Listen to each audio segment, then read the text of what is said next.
We have reached a staff-level agreement. The staff-level agreement is subject to the approval of IMF management and the IMF Executive Board in the period ahead. Completion of the review requires the implementation by the authorities of prior actions and the completion of financing assurances, confirming multilateral partners' financing contributions and assessing adequate progress with the debt restructuring. Upon completion, Sri Lanka would have access to about $330 million, bringing the total IMF financial support under the program to approximately $1 billion after 3 disbursements. Program performance overall was strong, with all quantitative performance criteria and indicative targets for end December 2023 met, except for the indicative target on social spending. Most structural benchmarks due before the end of February were either met or implemented with delay. Reforms in some areas are still ongoing. The economic situation is gradually improving. Sustaining the reform momentum going forward is critical. Continued progress towards the introduction of the property tax is critical, together with revenue measures to meet the revenue mobilization goals in 2025 and beyond. Maintaining cost recovery in fuel and electricity pricing will help minimize fiscal risks arising from state-owned enterprises.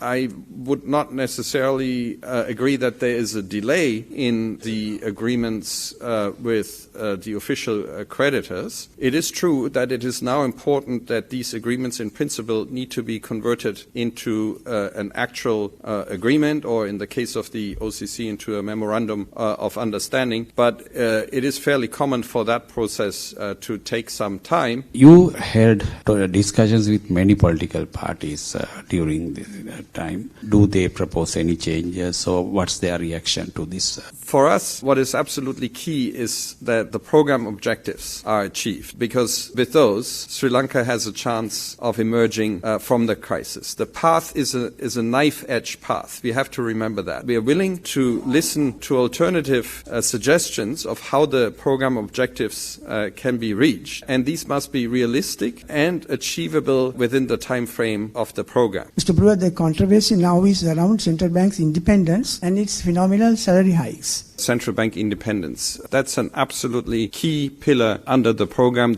Before this was achieved, there was a significant degree of monetary financing in Sri Lanka, which was one of the key contributors to the very high inflation. We don't have much to say with respect to the salary hike. What's important is that there be a high degree of transparency on the part of the central bank to explain how it is benchmarking its decisions, and the key is to preserve central bank independence.